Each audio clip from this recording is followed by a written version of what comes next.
Welcome back to the Sports Beat. This is Dexter Henry on BEN, where jobs come first. And I'm joined here with my man Brandon Robinson to talk a little bit of things going on in the sports world. You might have seen our other video where we talked about Isaiah Thomas and the piece he wrote. Brandon has wrote for a bunch of places. He's a sports TV personality. He's wrote for Vibe, Jet, Ebony. He's been on Pix 11. Tons of different places. Just a great writer. Thanks for being here, man. How's everything going? Good, brother. I'm good. You all right? I'm good, man. I can't complain. You know who's not doing good? I heard something on the street. You tell me. Tom Brady. He's got this whole Deflategate situation going on. When this came back out late January, early February, you heard about Deflategate, the balls being under-deflated. What were your thoughts with that? It was like, didn't he just win a Super Bowl?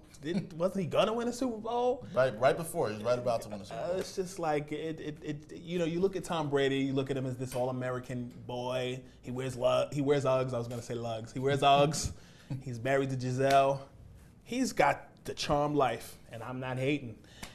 But to hear that, this was coming out again and people were still talking about it, it was like, well, give it a rest. It can't be true. But apparently, just like the Mitchell report, somebody's got it in for Tom Brady as well, and the NFL cracked down on him and gave him that four-game ban. It's not been a good week for former or current New England Patriot players. No, definitely has not. So the 4-game ban that Brandon talks about comes down this week after the Wells report was released last week, which said that basically Tom Brady probably had knowledge of what was going on with the deflation of the balls.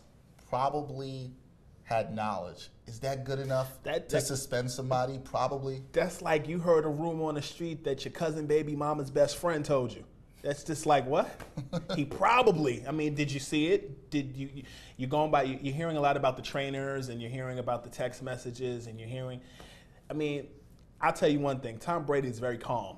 He's been calm. He was with Jim Gray over the weekend at an event in Salem, Massachusetts, and talking about he'll just see what happens. I think he already knew, but I think bigger than just the part about the suspension, I think that the NFL commissioner, Roger Goodell, had to get it right this time. Obviously from the domestic violence with Ray Rice and some of the other players, and the way that he's kind of been slow to judgment. I think that on his onus, he had to kind of play to the public opinion and had to give a 4-game suspension because he was slow to do it before.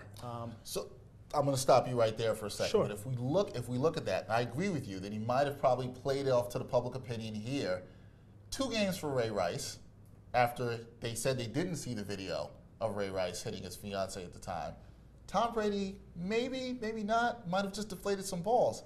How do you give a guy that maybe or maybe not deflated some balls 4 games, but you give Ray Rice 2? Can you explain that for Roger? Well, if you talk about the giving Ray Rice 2, yeah. He did that at first.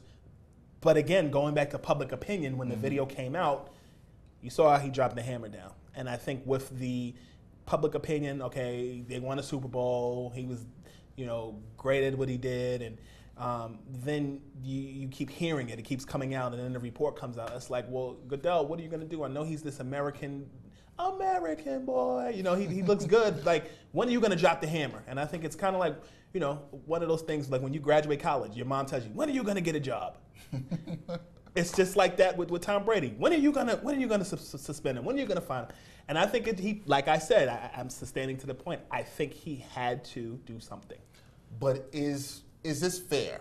Is this fair for Tom Brady? I think most people might look at it in public opinion and say, yeah, we think Tom Brady did something, but if you look by the letter of evidence, there really isn't a lot there. So is that fair or not? In the words of my favorite rapper, Jay-Z, okay, guilty until proven innocent, huh? Right.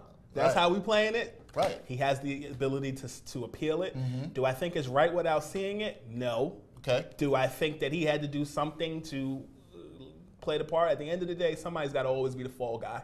And unfortunately, in this case, Tom Brady was the fall guy because this thing will not go away. And I think for the commissioner, this gives him some time to kind of cool off. It's getting a little warmer outside. And get that icy from the corner store and sit back and wait for this appeal process to go on. It's going to go on and on and on and on and for a while. But I think as for right now, yes, Tom Brady is going to be the fall guy in this one. And we'll have to see what happens. His agent is not happy, and I'm sure his lawyer is going to come out swinging. You hear that from Brandon. His agent was not happy. His agent, Don Yee, today said that they definitely will fight the suspension. They will appeal it. Appeals process. Does Tom Brady have a case here? I believe he really does. I think he's got a strong case here. Do you think he can win? And if he wins, can all 4 games get dropped? Because let's talk about what's real here. Tom Brady's losing almost $2 million if he doesn't play those 4 games. I mean, I think history has shown that certain folks will be able to appeal and get something happen. If you look at one of Brady's former teammates, now a member of the Denver Broncos, and a wide receiver, Wes Welker, he was able to reduce his suspension with the PED scandal. And then at the same time, you also had a certain wide receiver on the Cleveland Browns. Mm-hmm. You saw what his character eventually was, because he got in trouble again after doing the same thing. So I think history does have a way of showing that folks who do appeal a certain suspension are able to reduce it. I think Tom Brady's a little smarter than to repeat to deflate some more balls again. But I think at the same time, I think he does have padding. You know, you're going into OTAs now. The draft is over. I think he has time. He can still practice with the team and get his rhythm together. I mean, it's Tom Brady. He's surgical in his performance on the field. But I think he does have time to appeal it. Will he appeal it? Yes. Can he appeal it and reduce it? Yes. Do I think he'll get all 4 games reduced? No. I could see anywhere from 1 to 3 games. Maybe he'll get a game off. But $2 million? Woo, can somebody donate that to our Sallie Mae College Fund? I've been wishing for that for a long time. I'll take a small percentage. But you talked about this earlier. You talked about the way Tom Brady is viewed, the way he's looked at. American boy. He's got the brand. He wears Uggs, right? Beautiful wife with Giselle. She bad. No doubt about that. Does his brand take a hit here? Not right away. I think once the appeal process, I think people are looking. I think people are watching. But I think because he has executed in such a great brand, and then, you know, not to mention the fact that he came into the league behind Drew Bledsoe, and he grinded his way to the top. So it's this not just the American, like he's never worked a day in his life. I mean, he's great, and his work ethic is great. But I think it took a lot for him to build it. I think it's going to take a lot. I think people are still going to wave their hand. If you look at the Michael Vick situation, people just believed that it was Michael Vick because he carried himself so, in a way, lackadaisical, and, you know, he got comfortable. You never see Tom Brady really comfortable. On the field, he's Tom Brady. And I think that with that being said, I think people have a little bit more patience. The American people can give Tom Brady the benefit of the doubt in a way that they're not going to give, say Michael Vick. What about the sponsors? He's a sponsor for Uggs. He's a sponsor for Movado. These are the companies that are behind him. Do you think they stick with him through this process? I do think so, because I think it still hasn't been proven. Like when the Ray Rice incident came out, you had video to prove it. Unless they come out with a text message, and, you know, he refused to give his phone up, unless they come up with some type of video, FaceTime, somebody was recording, I don't really see anything happening. I think it's going to take proof. We don't believe you. We need more people. You know, another JP reference. Two for two here. Yes, sir. I see. Until you have reasonable doubt, they're not gonna have anything to really get them on. All right. So we talked about Tom Brady's brand, but what about the Patriots brand, or dare I say, to take it a step further for you, the brand of the NFL? There's been a lot of scandals in the last year with the NFL. This is another one, if you want to call it, with Deflategate. But talk to me. Start first with the Patriots, and do you think the NFL's brand takes it? Can I start with the NFL first? Yeah, let's go. Let's go to the NFL. Well, I think with the NFL, it's kind of business as usual. I think people say, oh, the NFL, they have another blunder. I think people have, in some ways, started to lack or disbelieve in the NFL's due process system and the ability to discipline and to factually call people on the scene of the crime of what they've done. I think it takes another hit of public opinion, but the NFL is not a niche market. It's America's game. So you have the hoopers that watch the NFL, you have the NASCAR people that watch the NFL, you have the baseball people, the hockey fans, everybody watches the NFL. That's Grand Central Station. That's where everybody meets, right? Okay. So for the Patriots, yes, I do think that the NFL, from a perception standpoint, people are going to still like scoff, like, oh, there goes the NFL again. From the Patriots' perspective, they're behind Tom Brady. That's the thing that you're really seeing. You know, on Twitter today, I think they changed the background of their Twitter account. It has the number 12 in solidarity and support for Tom Brady. And so I would hope that in Tom Brady's case that they don't find any additional evidence or release something that we don't know, because you know that that TMZ is always on the case finding something. So I think that the team, the New England Patriots, will be behind him until proven otherwise. I think you bring up some good points there, and you talked about the NFL and how it's the grand central of sports, and everybody comes here to meet and check out what's going on. It's clearly America's game. Numbers prove it. Ratings, the amount of numbers that the NFL is earning, the ticket prices all going up.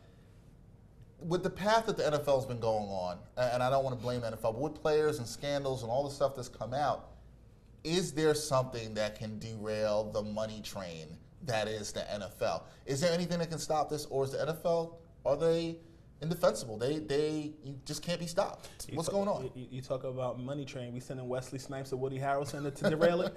I think that at the end of the day, people are going to still spend money. I think that if you noticed, a lot of these cases that happen, and usually during the off season, it gives people stuff to talk about. But when the big game happens, people are spending money. They're buying popcorn. They're buying frankfurters. They're having a good time.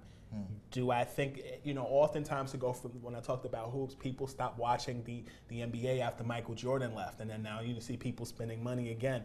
I don't see a situation similar to that. Well, Tom Brady suspended for 4 games, we're going to stop watching. There was some exciting football last year. There will be exciting football this coming year. I mean, the NFL has diversified in a sense. You've drafted the first open league homosexual player, and Michael Sam playing, or at least being on a practice squad in the NFL. You have diversity, and you have a huge amount of black quarterbacks that play. You have different. You just have a myriad of races. So I think the more and more the NFL continues to be diversified, the more and more you enter more niches that want to support that organization. So to answer your question, no, I think the NFL will still be business as usual. And at the end of the day, Roger Goodell still represents the owners. The owners make a lot of money under Roger Goodell. So as long as that happens, he's going to want to keep his job, and they're going to want him to keep his job. He works for the owners. Money talks, foolishness walks. That's it. All about the dollar at the end of the day. So it comes. You think the Patriots last? You think the Patriots survive this with Tom Brady? Does it derail their season? Can they still win it all, even if he misses the first 4 games? Who's their quarterback? Who's their backup quarterback? Doesn't matter. There we go. It doesn't matter. So you're still confident once he comes back, they'll be okay. I think they can, assuming that he appeals and it doesn't happen. I think that they can. I don't bet against the Patriots, the San Antonio Spurs of the NFL.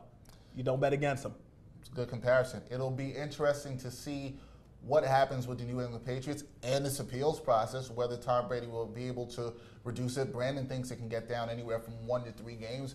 He's hoping to get everything wiped out. His agent would like that too, but we'll see how that plays out. Brandon, I'd like to thank you for joining me here on the Sports Beat, man. Yes, sir. Always a pleasure to have you. Likewise. You can follow this man on Twitter @ScoopB. Great writer, like I said, writes for Vibe, bunch of other places. Please check out his work, the great Brandon Robinson. You can follow me on Twitter @DexSportsBeat. That's a wrap for this edition of the Sports Beat on BEN, the network where jobs come first. I'm Dexter Henry. Take care.